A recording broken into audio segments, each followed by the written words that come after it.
In the shadows of history, there are figures whose names stir fear, disbelief, and fascination. Men who promised salvation but led their followers to destruction.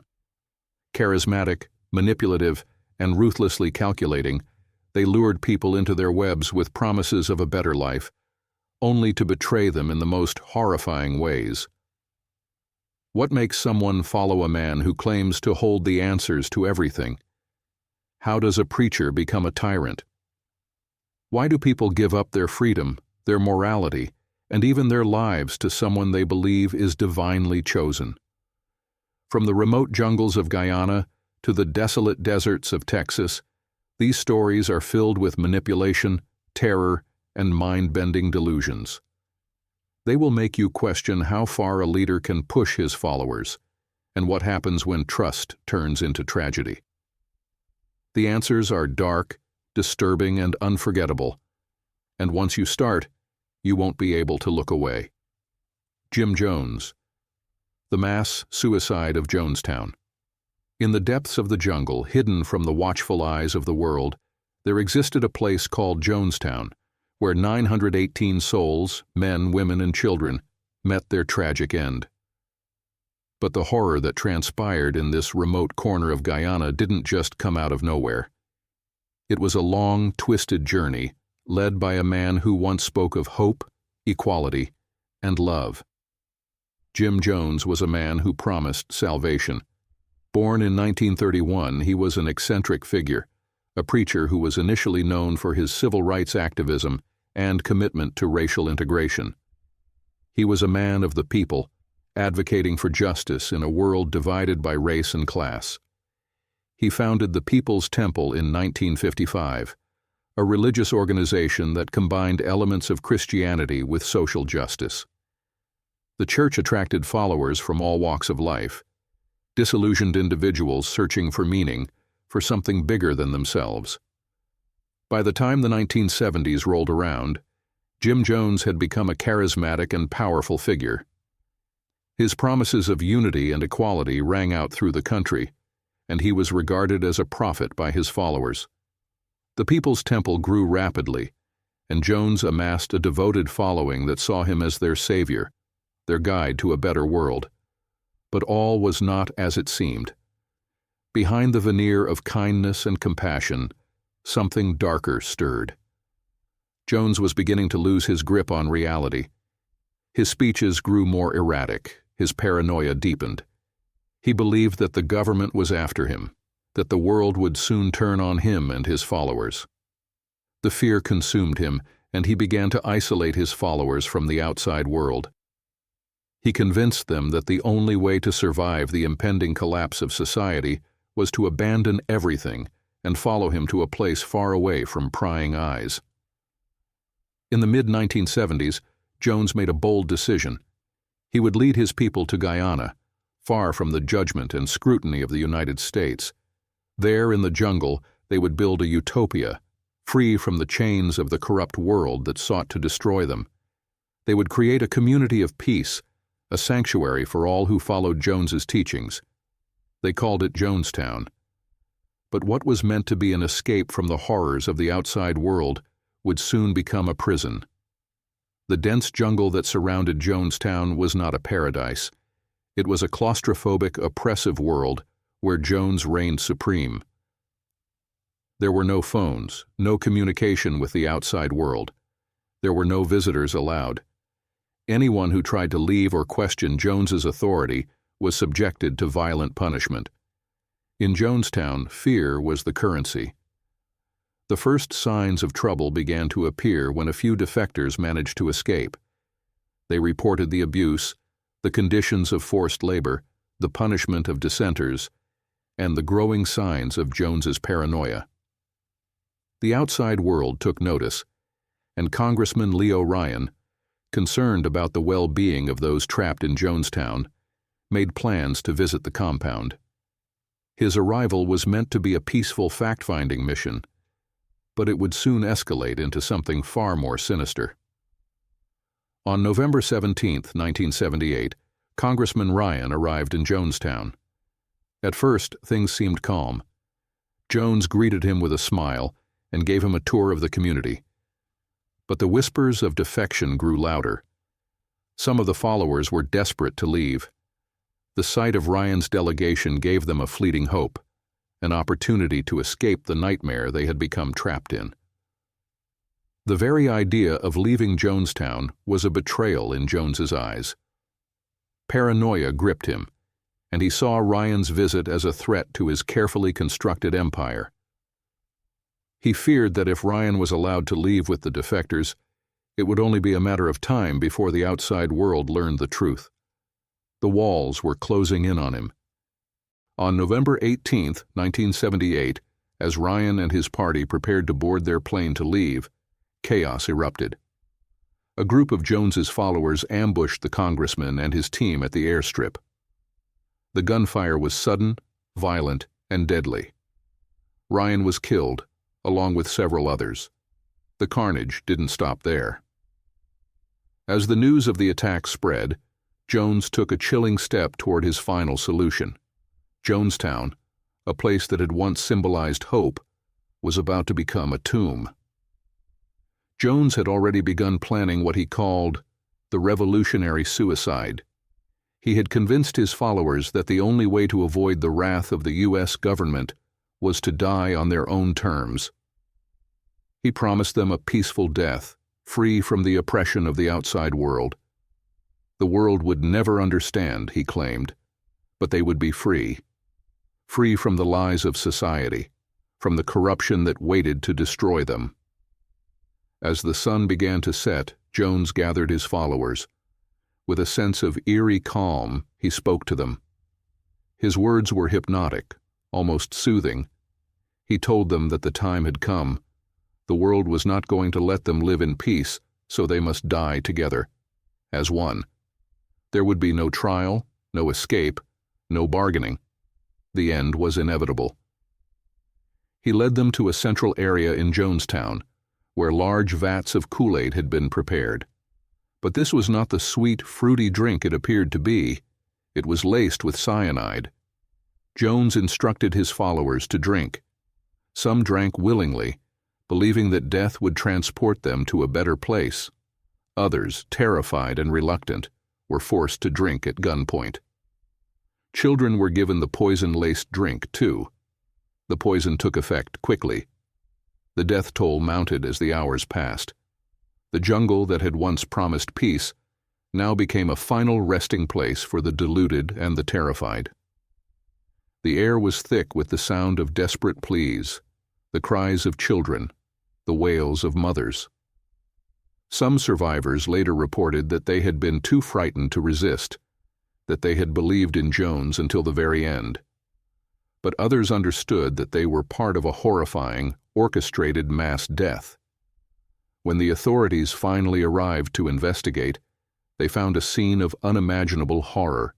Bodies lay strewn across the ground, many still holding hands in death. The stench of decay hung thick in the air. Jones himself was found dead, an apparent suicide, perhaps an act of cowardice, or an attempt to avoid the consequences of his actions. The massacre at Jonestown remains one of the darkest chapters in modern history. Jim Jones's reign of terror lasted far longer than anyone could have imagined. The massacre wasn't just a result of Jones's insanity. It was the product of years of manipulation, fear, and control.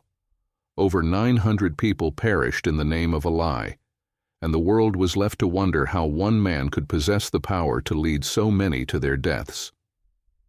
David Koresh, the cult of the branch Davidians. In the rolling hills of Waco, Texas, a compound known as the Mount Carmel Center became the home to one of the most infamous cults in American history. At the heart of this strange and dangerous world was a man named David Koresh, an individual who convinced his followers that he was the Messiah, the only one capable of interpreting the Bible's secrets. His rise to power within the branch Davidians was both swift and terrifying, and what unfolded inside Mount Carmel would shock the world to its core. David Koresh was born Vernon Wayne Howell in 1959. From an early age, he exhibited a deep interest in religion. After struggling with a troubled childhood, He found his way into the branch Davidian movement, a splinter group of the Davidian movement, which had itself branched off from the Seventh-day Adventists. At first, he was just another member, but he wasn't content with that. Koresh quickly rose through the ranks, using his charm and keen understanding of Scripture to manipulate the group's leader, Lois Roden, and eventually seize control. His teachings were unconventional, even for a religious sect. He declared himself the Lamb of God, the fulfillment of biblical prophecy. He claimed that he alone had the authority to interpret the Bible, and that it was his destiny to lead the branch Davidians into the final battle of Armageddon. His followers believed him without question, entranced by his claims of divine power. Koresh's influence over the group was profound. His teachings were apocalyptic, filled with visions of a world that would soon collapse. He convinced his followers that they were the chosen ones, destined to survive the coming destruction. But there was more to Koresh's control than just spiritual manipulation.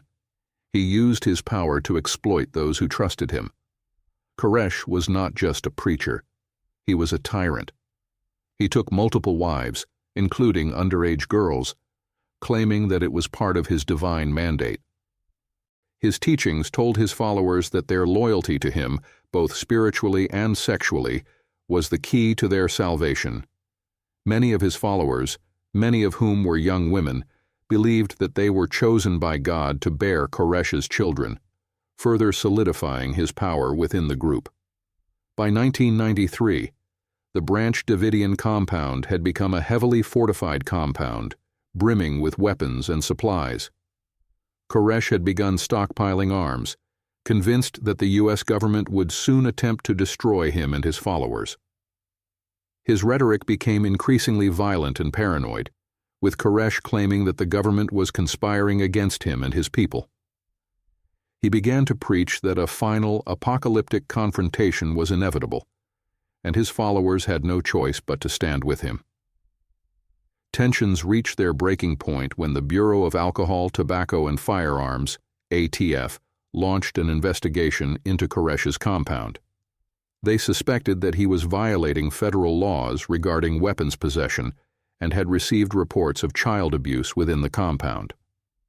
On February 28, 1993, the ATF attempted to raid the compound, hoping to arrest Koresh and seize weapons. What followed was a violent shootout between the ATF and branch Davidians, resulting in the deaths of 4 ATF agents and 6 Davidians. The standoff between Koresh's followers and the FBI escalated. Negotiations began, but Koresh's demands were unrealistic. He continued to claim that the world was coming to an end, and that only he could guide his followers through the apocalypse. As the days passed, Koresh's followers remained steadfast, believing in his promises of salvation. The FBI, growing increasingly frustrated with the stalemate, decided to escalate their tactics. On April 19, 1993, after 51 days of negotiation, the FBI launched a full assault on the compound. The agents used tanks and tear gas in an attempt to force Koresh and his followers to surrender.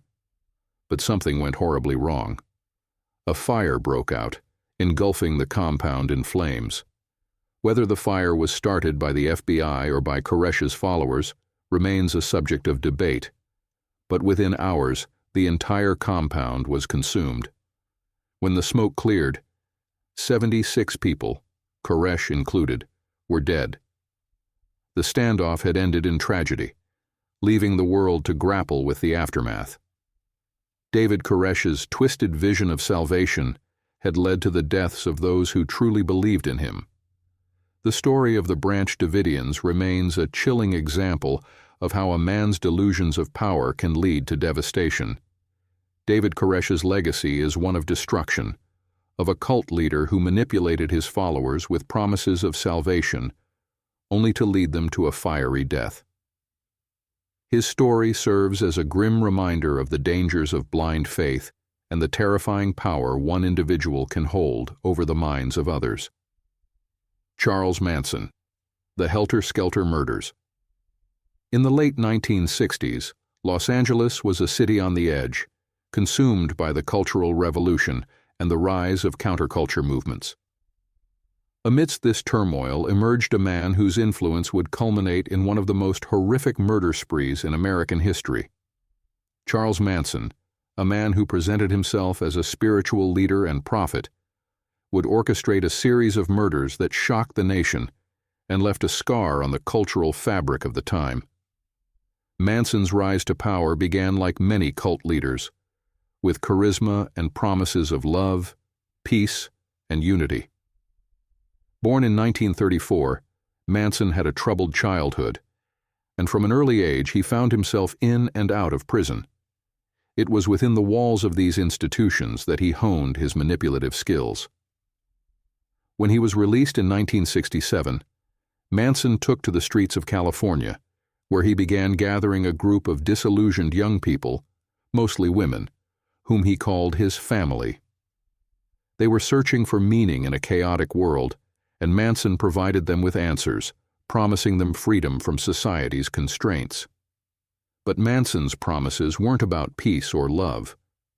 Underneath his seemingly peaceful exterior was a deeply disturbed man with an obsession with control and power. He manipulated his followers by preying on their vulnerabilities, convincing them that they were chosen to follow him and help bring about a new age of enlightenment. He taught them to reject society, family, and authority, replacing those bonds with loyalty to him alone. As Manson's influence over his followers grew, his delusions became more pronounced. He believed in the concept of Helter, Skelter, a term he had borrowed from a Beatles song. He convinced his followers that an apocalyptic race war was imminent, one that would be sparked by the Black Panther movement. According to Manson, the Helter Skelter would create chaos, and in the midst of it, he and his followers would rise to power.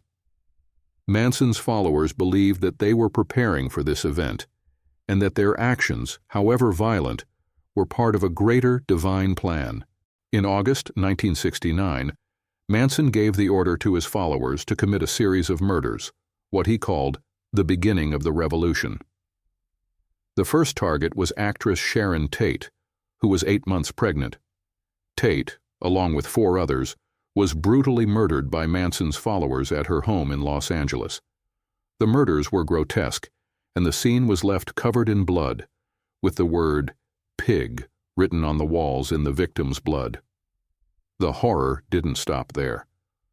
A second set of murders occurred just a few days later, when Manson's followers killed Leno and Rosemary LaBianca, a wealthy couple, in their home.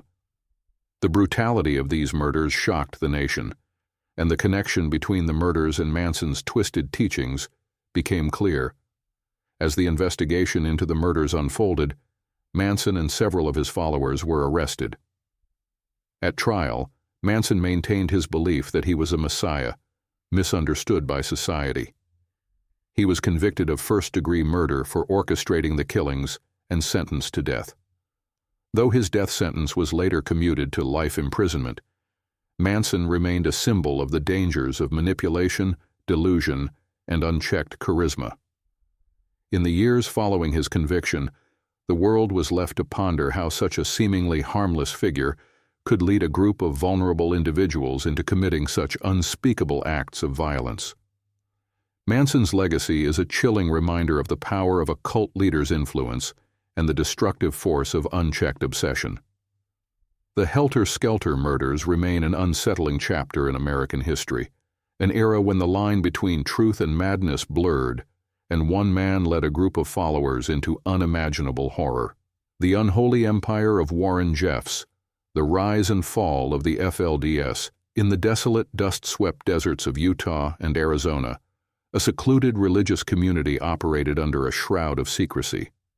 Its leader, Warren Jeffs, was both feared and revered, a man who twisted the principles of faith and love into a tool for absolute control. His reign over the Fundamentalist Church of Jesus Christ of Latter-day Saints, FLDS, would culminate in one of the most horrifying examples of religious abuse in modern history. The FLDS was a polygamous sect that broke away from the mainstream Mormon Church, embracing a strict and radical interpretation of the faith. Under the leadership of Jeffs, the sect grew more isolated from the world, existing in a reality that was dictated entirely by his vision of divine authority. Born in 1955, Warren Jeffs was groomed from an early age to take on a leadership role within the church.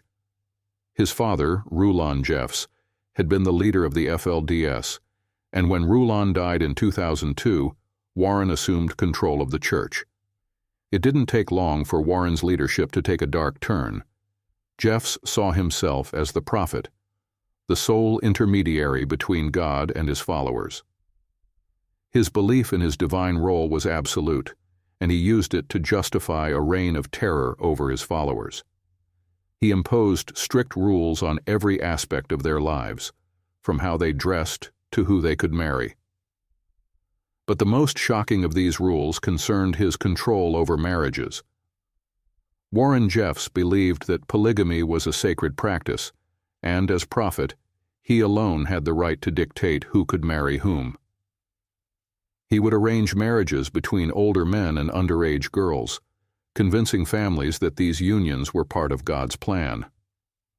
Young girls, some as young as 12 or 13, were forced into marriages with much older men, many of whom were already married to multiple women.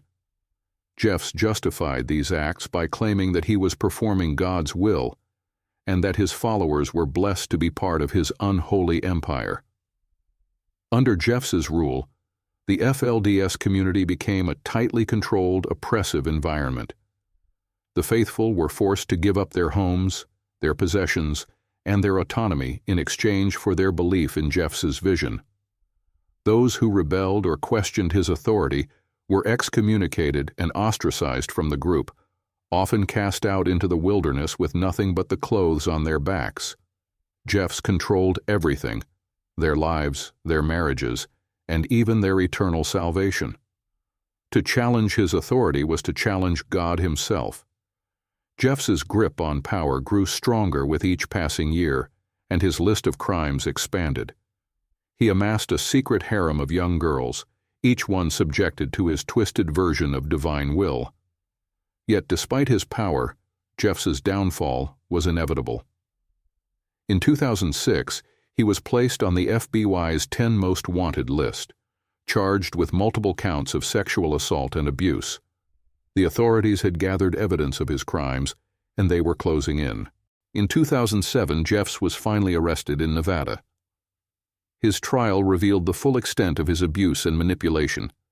The young girls who had been forced to marry him testified about the horrors they endured, painting a picture of a man who wielded his authority not for love, but for power and lust. Warren Jeffs was convicted of multiple counts of sexual assault and sentenced to life in prison. The story of Warren Jeffs is a chilling testament to the dangers of unchecked religious authority and the ease with which a man can prey on the vulnerable. His rise to power and his ability to manipulate thousands of people into believing his twisted vision is a reminder that cult leaders often prey on people's deepest fears and desires. Warren Jeffs may have thought he was chosen by God, but his empire was built on lies, manipulation, and unimaginable suffering. The legacy of his crimes continues to haunt the survivors who were subjected to his tyranny. In the end, these cult leaders didn't just destroy lives, they shattered entire worlds. They preyed on trust, turning it into terror, leaving behind nothing but a trail of broken hearts and unanswered questions. Their followers, once hopeful for a new life, were consumed by delusion, their fate sealed by the very people they believed would save them. These stories are not just about cults. They are a chilling reminder of the power one person can have over others. And the terrifying truth is that, no matter how charismatic, no matter how convincing, the darkest minds can lead even the most innocent souls to unimaginable horrors.